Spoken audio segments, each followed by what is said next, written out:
High, তো আমরা এখন এসেছি এক মন্দিরেতে। তো মন্দিরের রাস্তা দিয়ে যাওয়া হয়, তো ভেতরে আর আসা হয় না। তো আজকেই চলে এলাম, দিদি জায়গাবো বোনঝি মিলে সবাই মিলে যাওয়ারও ইচ্ছা ছিল, আমারও ইচ্ছা ছিল যে অনেকদিন আসিনি, তো চলো ঠাকুর তোমাদেরকে দেখায়, দর্শন করা। তো এদিকে সন্ধ্যেবেলায় সব লাইট জ্বেলে দিয়েছে।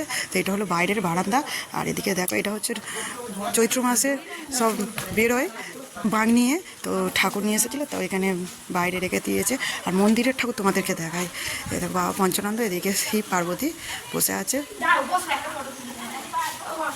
তো এই দেখো, আর বাইরেটা খুব সুন্দর, মন্দিরটার বাইরেটা তোমাদের দেখায়। এদিকে দেখো শিবরাত্রির সময় এখানে সবাই জল ঢালতেও আসে। মাঘের সময় ঠাকুরকে নিয়ে গেছিলো, খুব সুন্দর ঠাকুর সাজানো ছিল। তো বাইরে আছে, জল বৃষ্টি রোদ পাচ্ছে।